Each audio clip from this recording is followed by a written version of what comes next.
Muy buenas tardes. Una vez más con ustedes en un programa de alto voltaje de cadena radial costarricense.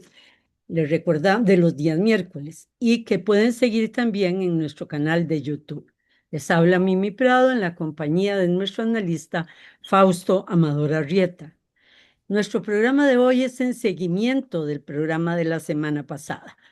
La guerra que Putin no pudo evitar y la escalada que él intenta contener.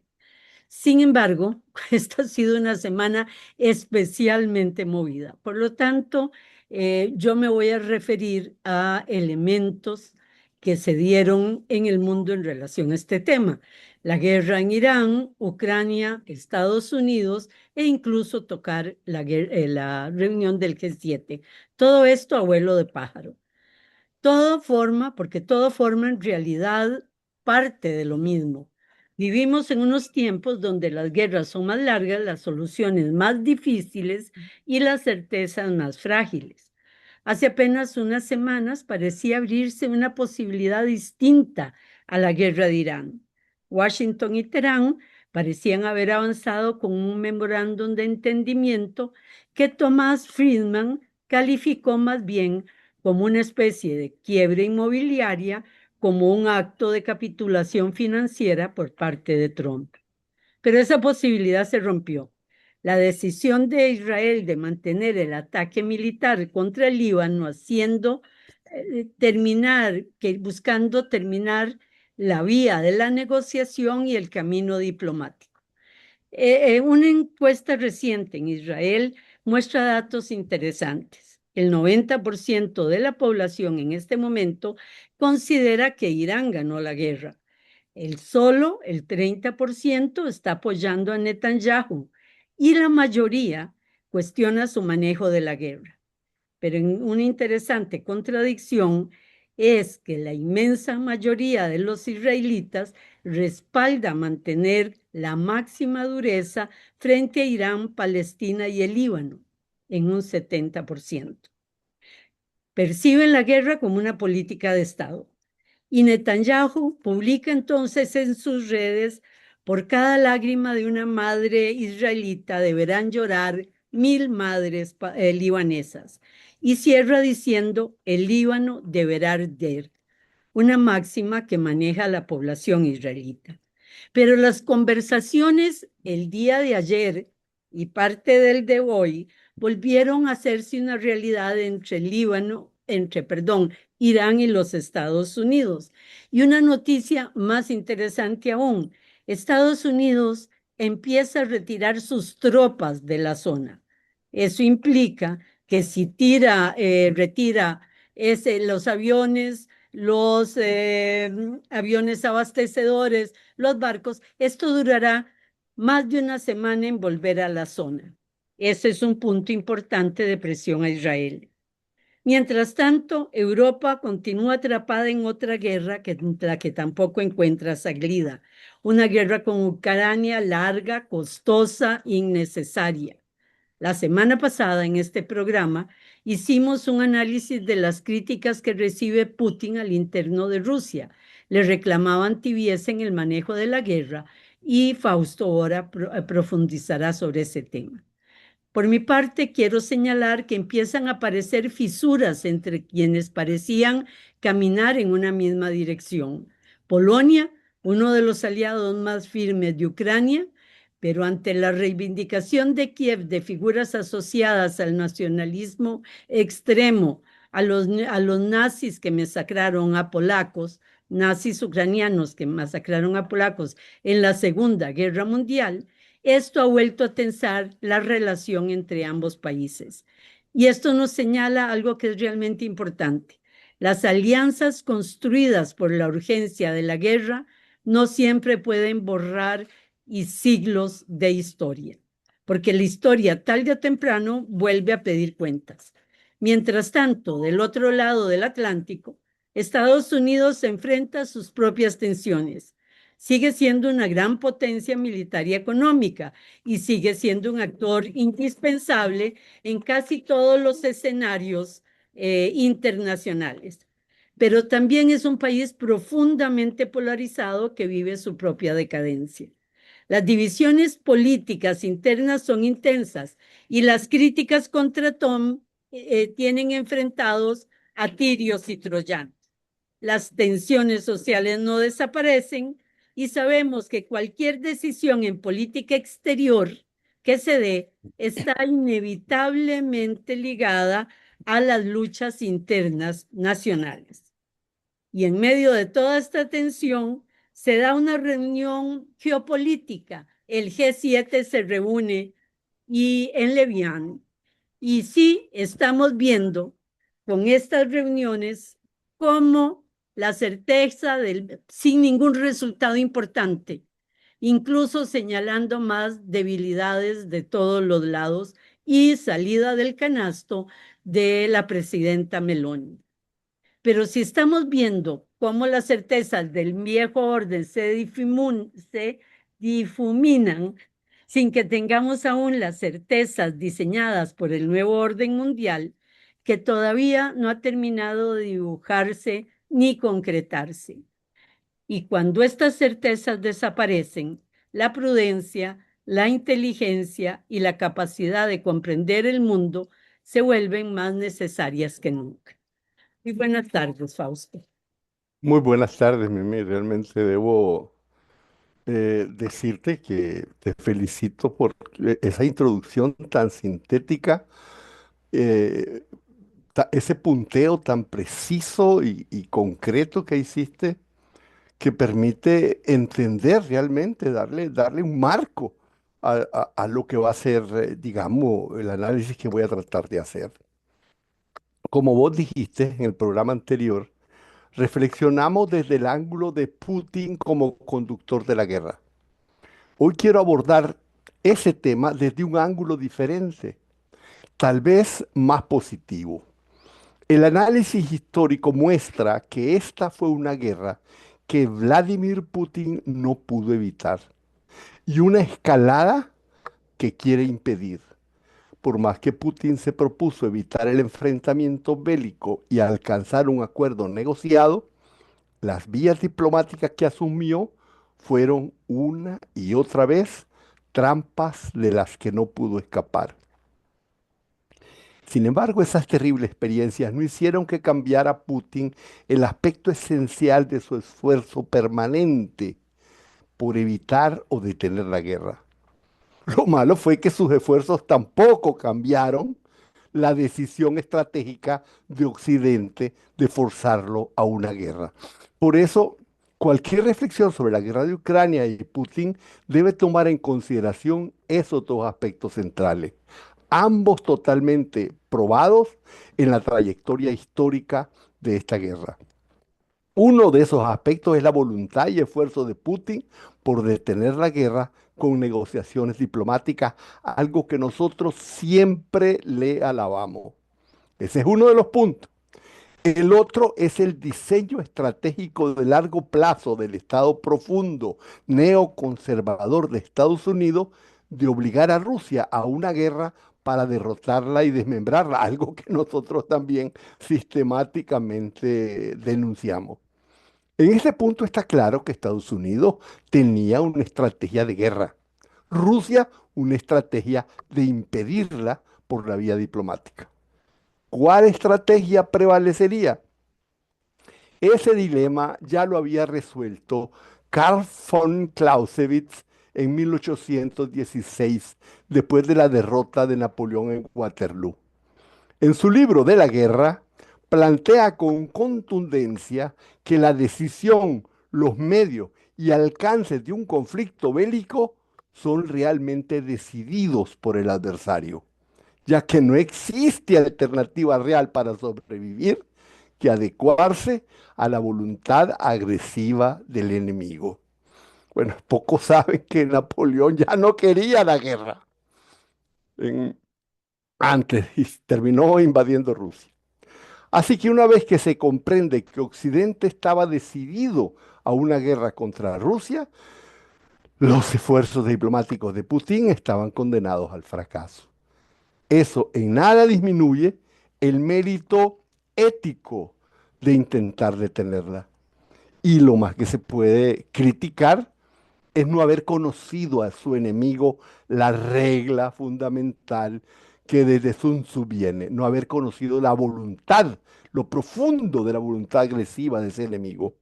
Cualquier revisión cronológica y documental demuestra que Putin agotó la vía de la diplomacia multilateral antes de tener que concluir que la única resolución posible al cerco geopolítico en su frontera era de naturaleza estrictamente militar. Y voy a hacer un recorrido, porque ahí no todo el mundo tiene al tanto toda la historia.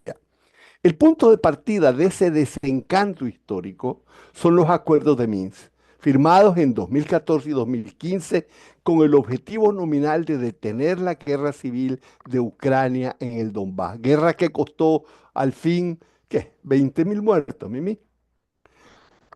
Durante casi 8 años, Putin intentó que se cumpliera lo que se acordó en Minsk. No lo logró.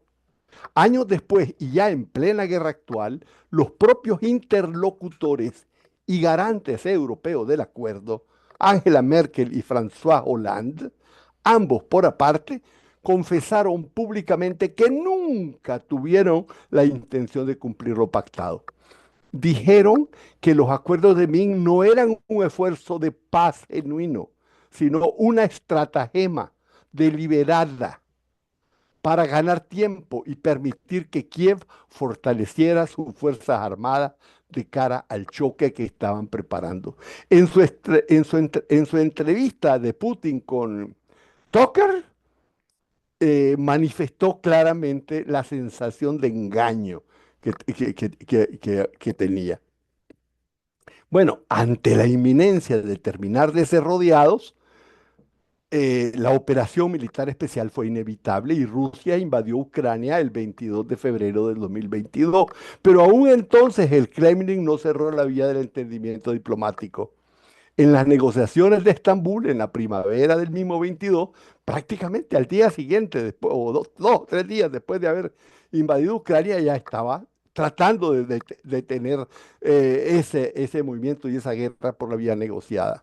Y se alcanzó un borrador de entendimiento que habría detenido la guerra, pero fue bruscamente saboteado, bueno, por Johnson de Inglaterra, en fin, por Occidente. La guerra siguió. Pero lejos de rendirse ante este revés y a pesar de ir ganando la guerra, en septiembre de 2024 Vladimir Putin volvió a presentar una propuesta de diálogo, conocida como Estambul Plus.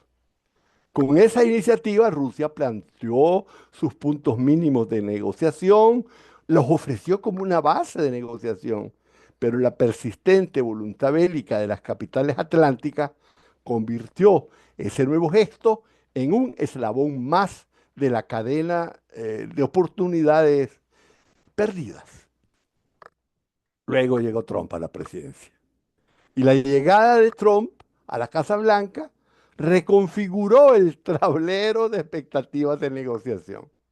Otra vez, se abrieron conversaciones entre las dos superpotencias nucleares que tuvieron su punto cumbre en la histórica cumbre de Anchorage, Alaska.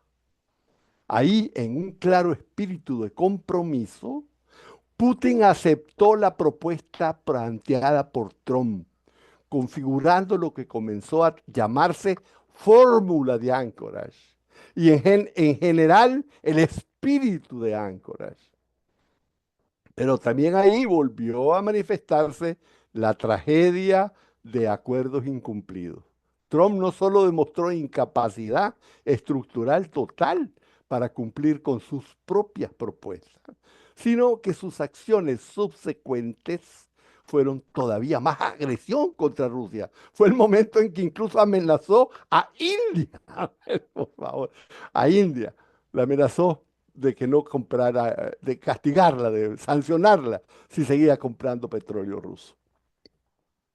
Un repaso de las propias estrategias militares de la guerra propiamente dicha, y hablando de estrategia militar, nos muestra que en su primera fase, la estrategia militar subyacente de la invasión rusa del 22 de febrero de 2022 buscaba un rápido desenlace negociado. Y lo logró. Ucrania aceptó negociar, Pero como se sabe, ya lo dijimos, Occidente impidió que se alcanzara la paz. La guerra se impuso. Ante la insuficiencia de medios bélicos, Rusia se tuvo que retirar y realizar un giro militar estratégico. Y pasó de un intento de guerra rápida, de rápido desenlace, tipo Blitzkrieg, a una guerra convencional prolongada de desgaste y avance lento. Tan lento que ha visto cómo cambian las condiciones del campo de batalla, que ha visto cómo incluso sus ventajas comienzan a ser laceradas. Y eso ha suscitado las críticas que yo presenté la semana pasada. Voy a hacer un brevísimo repaso para los que no escucharon el programa de la semana pasada. En contra de la línea de avance lento, presenté las posiciones de Sergei Karaganov, Andrei Betrukov y Dmitry Medvedev. Muy rápidamente. Karaganov dice que la prudencia de Rusia está siendo utilizada por Occidente para que los países de la OTAN se involucren poco a poco directamente en la guerra, atacando abiertamente territorio de Rusia, violando líneas rojas y poniendo como la famosa descripción de una rana que se pone a cocer poquito a poco, va creciendo el fuego hasta que el fuego es tanto que ya cuando se da cuenta no puede saltar.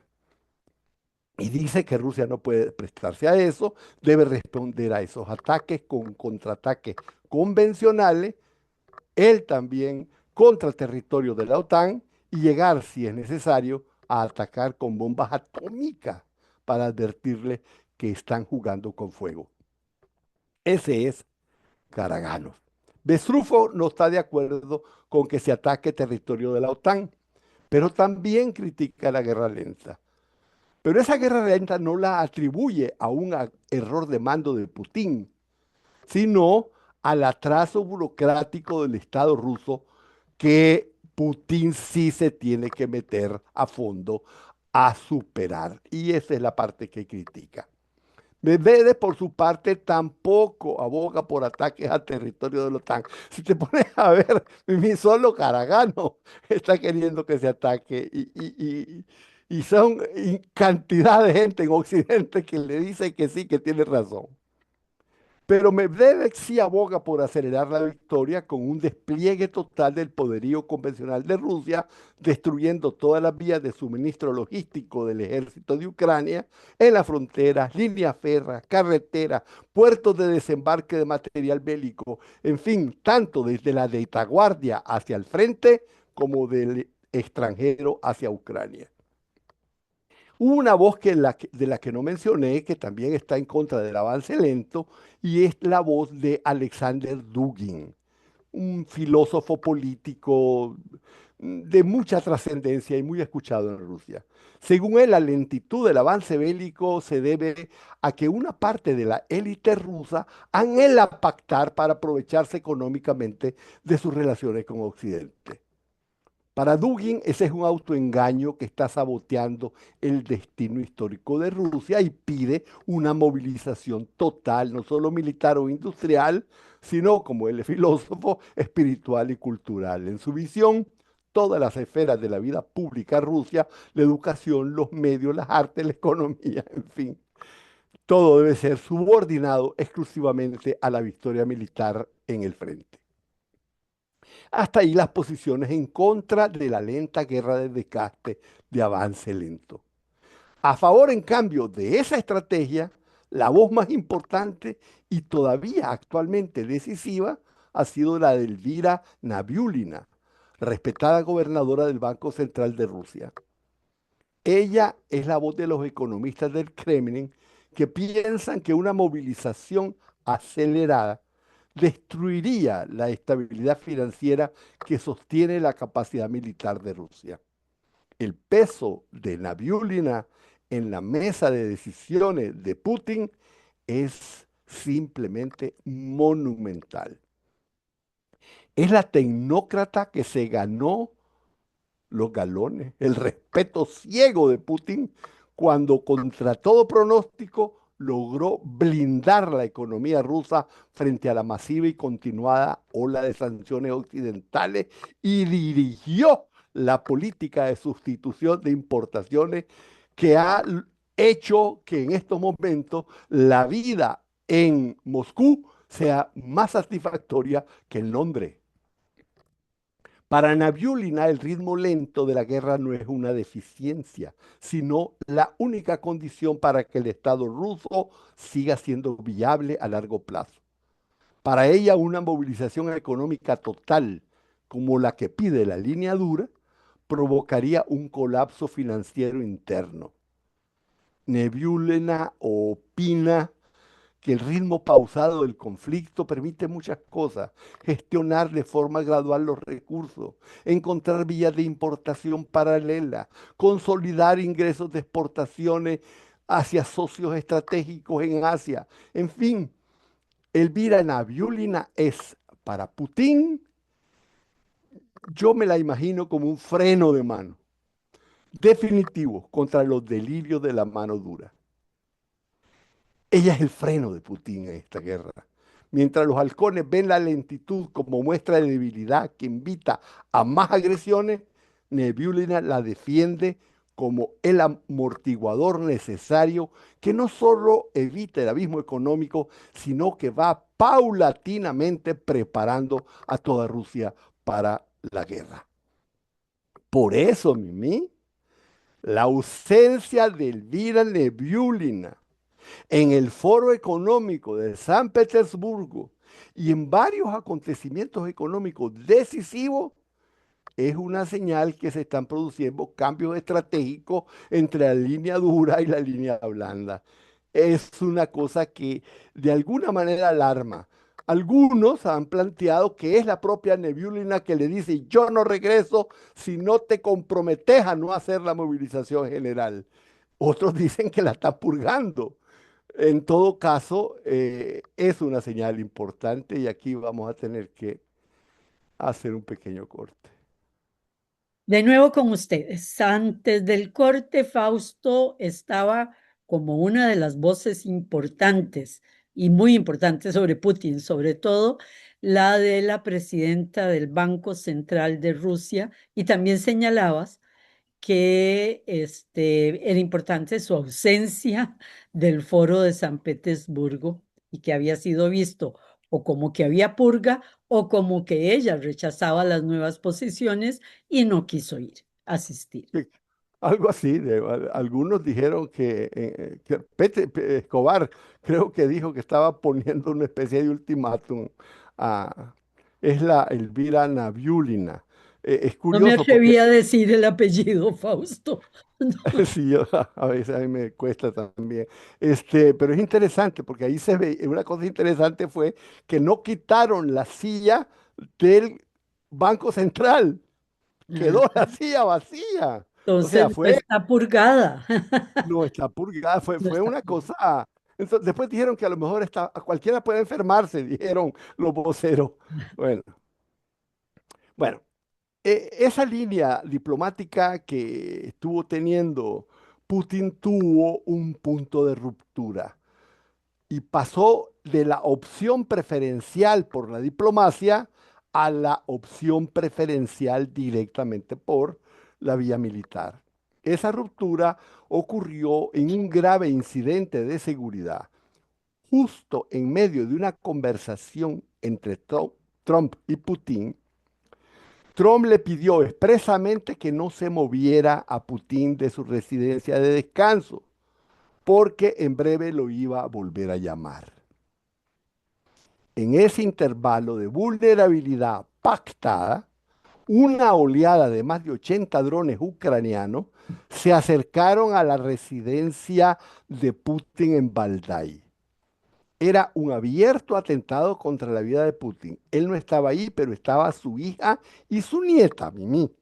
¿Te imaginas? ¿Qué habría pasado? Bueno, los drones fueron todos derribados y los sistemas de guía de esos drones recuperados dejaron en evidencia la exacta trayectoria diseñada hacia las coordenadas de la residencia de Putin. Ahí salieron diciendo, aquí están para quien las quiera ver. Se las enviamos en copia y le enviamos también en físico porque tenemos varias. La sincronía matemática entre la petición de Trump de permanecer en el sitio a No te Putin, movas, no te movas que ahorita te pego. que ya te llamo de vuelta. Así le dijo. Y la Sí. trayectoria preprogramada recuperada de los restos de los drones demostró a Putin que los actores operativos occidentales habían decidido asesinarlo, porque esos drones tenían que haber sido mandados horas antes. O sea, no, era una coordinación muy cronometrada. Eso sepultó la vía diplomática. El atentado de Valdai marcó un punto de ruptura. Y a partir de ese momento, voy a decir una palabra que todo el mundo es la que está diciendo. Dice que Putin entró en un largo silencio estratégico. 2 meses casi. Así le llaman. Un poquito más de 2 meses, mi amiga. Bueno, pero 2 meses en que no habló. Sí, que no salió afuera. Bueno, y después sí, salía afuera, pero seguía sin hablar de estos temas. Y eso clausuró la diplomacia telefónica que se tenía con Trump y se replegó a procesos internos de reflexión crítica. No en vano, este fue el periodo de máximo florecimiento público de todos los críticos de la guerra lenta. De los que has hablado. De los que he hablado de los principales, pero hay muchos más. El mayor peso de la argumentación lo determinaron los cambios estratégicos en el campo de batalla. El peso de los que criticaban la línea lenta, fue que la introducción dominante de drones permitió que un desgastado ejército ucraniano lograra ralentizar el avance ruso. ¿Recordás, Mimi, aquella aldea que decían, una vez que la tomamos ya nada lo detiene? La tomaron y en vez de avanzar se quedaron paralizados por los drones. Eso fue posible de desarrollar por la lentitud en haber aprovechado la total superioridad bélica rusa cuando habían colapsado los sistemas de artillería ucraniana. Los críticos de la guerra lenta aprovecharon esa circunstancia para señalar los peligros inherentes a la prolongación indefinida de hostilidades. Advirtieron que el tiempo permite a Ucrania y a sus patrocinadores occidentales asimilar las lecciones del campo de batalla, reconfigurar industria, replantear modelos tácticos en perjuicio de las tropas rusas. Y yo mandé un documento, Mimi, en donde el CEO de Palantir había llegado a poner ya operativo un sistema de inteligencia artificial para que se implemente en el campo de batalla. Para los críticos, el avance pausado oxigena al enemigo, incentiva a la fuerza de Zelensky a trasladar el conflicto al territorio profundo de Rusia, con sabotajes incluso y sobre todo a la población civil, que es lo más doloroso, y esto es terrorismo puro y ataques de largo alcance, minando la percepción de la capacidad que tiene Rusia de disuadir a que no lo ataquen. El largo silencio estratégico de PUN fue un periodo riquísimo de discusiones internas, confrontación de posiciones y profundas transformaciones estratégicas. Algún día saldrán a la luz. Y, El gran público internacional pudo conocer el resultado de ese proceso silencioso en las recientes declaraciones del asesor presidencial para asuntos internacionales, Yuri Ushakov, en una entrevista que le hizo el periodista Pavel Zarubin para el programa de noticias más importante de la televisión estatal rusa. Ahí fijó la postura oficial de Putin. Y para saber el peso que tiene las declaraciones de Ushakov, hay que saber quién es Ushakov. Ushakov es la cúspide de la diplomacia estratégica y el canal directo de la voluntad de Vladimir Putin en el Kremlin. Ex embajador por 10 años en Estados Unidos. No solo es el principal asesor, que lo es, de política exterior de Putin, sino que opera como verdadero arquitecto tras bambalina de la geopolítica rusa. Sus declaraciones tienen un peso político absoluto. Son interpretadas como la transcripción exacta del pensamiento de Putin. Sus palabras son el barómetro definitivo de las intenciones de Moscú y marcan las transiciones claves entre la diplomacia secreta y la línea militar. Su peso operativo es mayor que el de Lavrov. Es el principal estratega ruso de la creación de los BRICS, Mimi. Él es el redactor de sus documentos y es el diseñador, el responsable de su estrategia financiera, del cambio que está produciendo los BRICS, de monedas, etcétera. Él es todo un cuadro de la Unión Soviética, es un Siloviki, encarna algo así como el broker silencioso del poder ruso. Mientras Sergei Lavrov representa la diplomacia pública, Ushakov es considerado arquitecto de la diplomacia entre bastidores, responsable de tejer acuerdos y contactos estratégicos lejos de los focos mediáticos. Es encargado de tejer acuerdos a puerta cerrada con Washington, Pekín y el grupo de los BRICS. Igual que Putin en Alemania, la experiencia de Ushakov la formó en Occidente. Ya lo dije, como embajador de Estados Unidos, Mimi, en los años en que Busukrov estaba ahí como espía profundo. O sea, es un equipo increíble que está alrededor de Putin. Ahora, Yushakov formalizó en su entrevista un giro radical e intransigente en la doctrina geopolítica y militar del Kremlin en la guerra de Ucrania. Sepultó cualquier expectativa de una salida negociada basada en compromisos bilaterales previos, como los acuerdos de Anchorage. Con una contundencia que nunca se había visto antes, Ushakov dijo, no esperamos que se cumplan los acuerdos, esperamos la victoria. Y a través de la victoria militar realizaremos nuestros propios objetivos, dijo. Y lo verdaderamente relevante de las declaraciones de Ushakov no es que dijo esto o dijo aquello, sino lo que refleja como cambio estratégico. Durante años lo estaba diciendo, toda la exposición de lo que estaba hablando antes. Moscú combinaba las operaciones militares con sistemáticos intentos recurrentes de negociación. Atacaba y decía, hablemos, atacaba, hablemos. Lo que Ushakov transmite ahora es que el Kremlin considera esa etapa agotada. La prioridad ya no es buscar acuerdos para detener la guerra, sino alcanzar primero una victoria militar, objetivos estratégicos y después discutir las condiciones de la paz. Es un giro desde la lógica de la negociación hacia la lógica de la imposición militar sobre el terreno de batalla.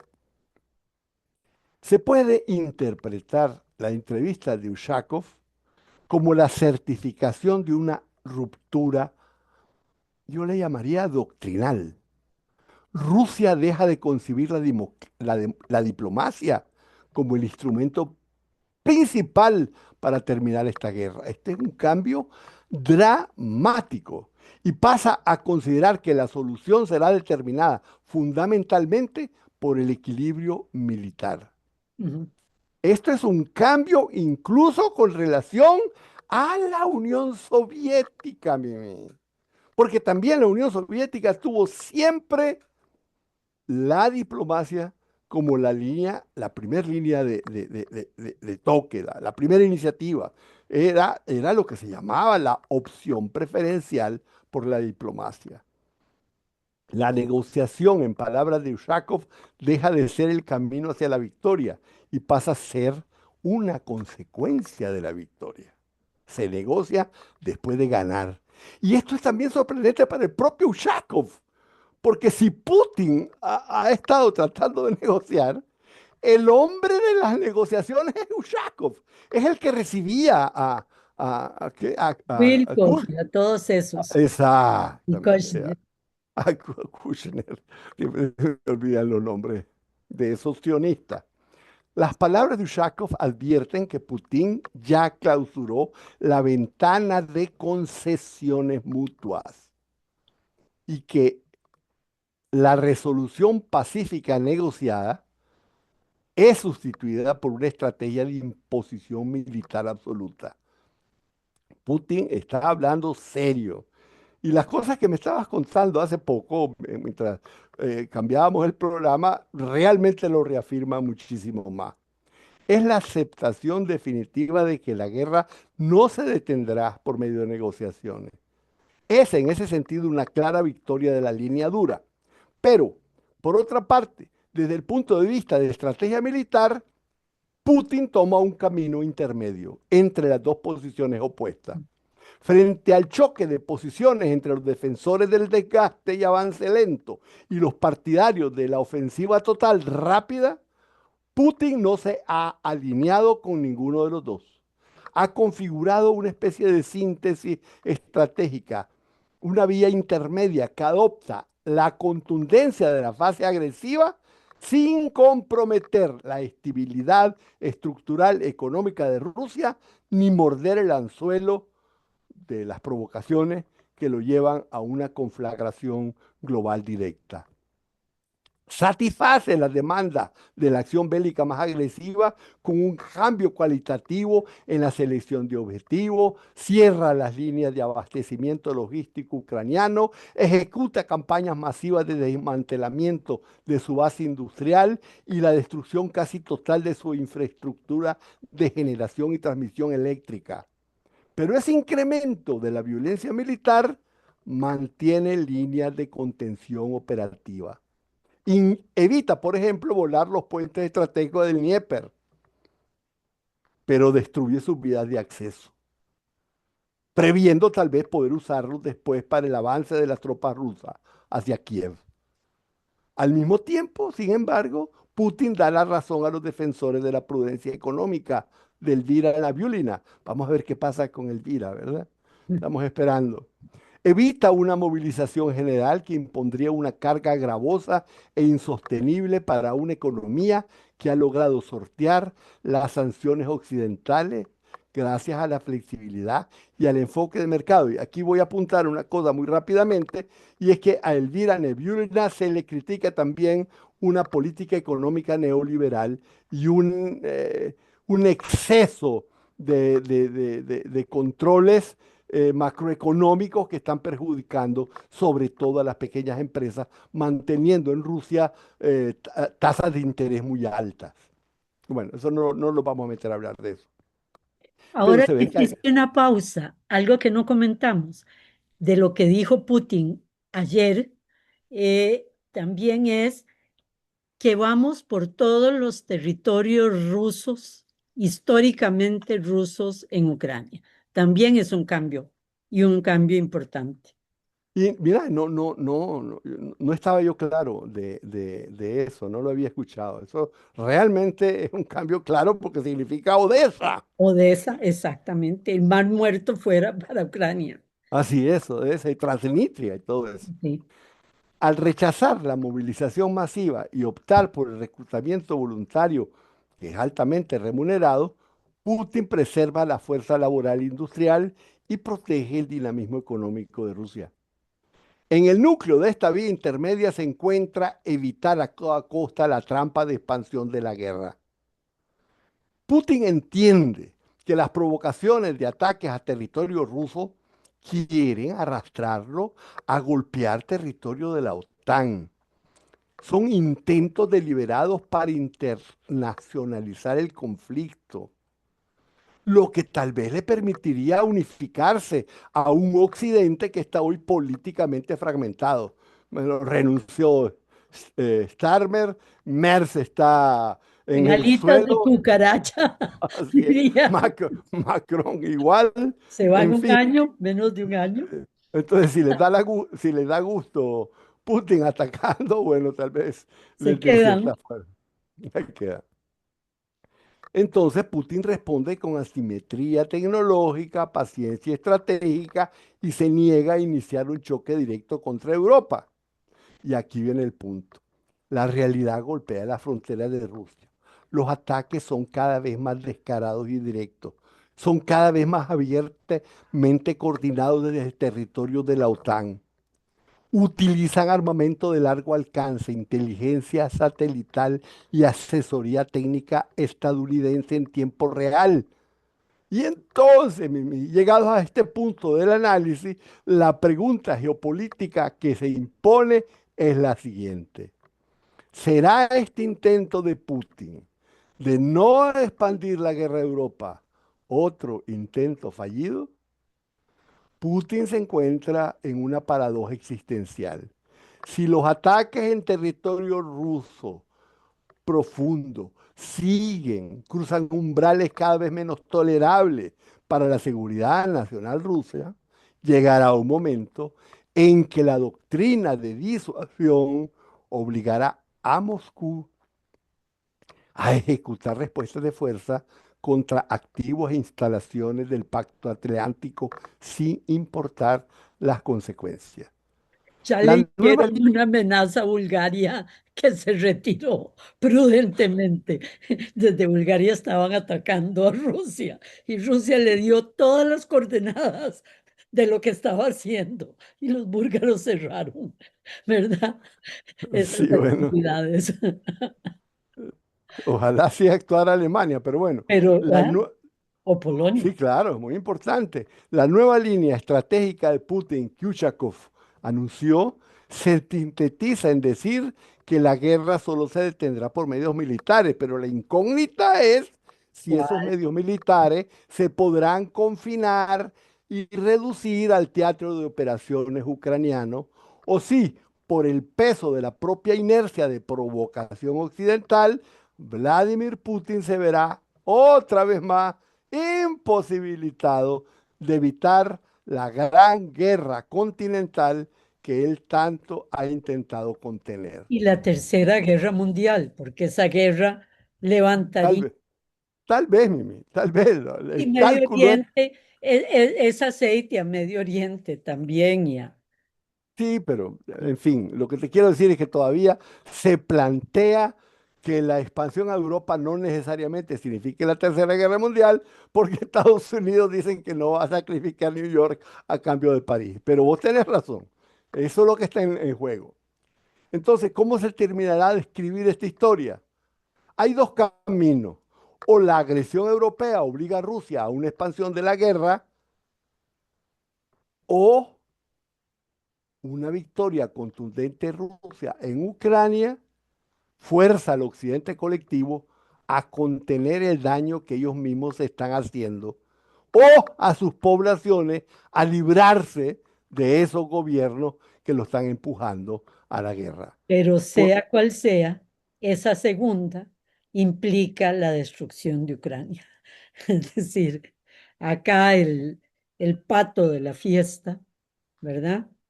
La Prácticamente población ucraniana. cualquiera de las opciones, como vos lo dijiste, sea como sea.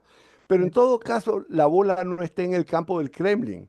Como Clausewitz lo plantea, Rusia va a tener que adecuar su estrategia al sector que resulte ganador de esa pugna interna que se está dando en Europa, porque tampoco pensemos que todo está claro y decidido. Pero entonces, mientras más pronto gane Rusia de forma contundente en el terreno, más rápido impedirá que se siga utilizando a Ucrania como peón desechable para destruir la soberanía rusa. Entonces, la guerra que Putin no pudo evitar entra en su hora decisiva, una carrera contra el tiempo donde Rusia busca consolidar una victoria militar definitiva antes que el agresivo maximalismo de la OTAN convierte el conflicto ucraniano en lo que vos dijiste, el epicentro del fin de la civilización humana. Todo está en la juego. La paradoja de nuestro tiempo, Mimi, es cuanto más se prolonga esta guerra, más difícil resulta mantenerla confinada en Ucrania y haríamos más, pero se nos dio el tiempo, creo yo. Muy bien. Volvimos a aquellos programas del año pasado que, que eran con finales realmente angustiantes, pero bueno, así está el mundo. Eh, Muchas gracias por acompañarnos hoy. Nos vemos la próxima semana. Buenas tardes, Fausto. Buenas tardes, mi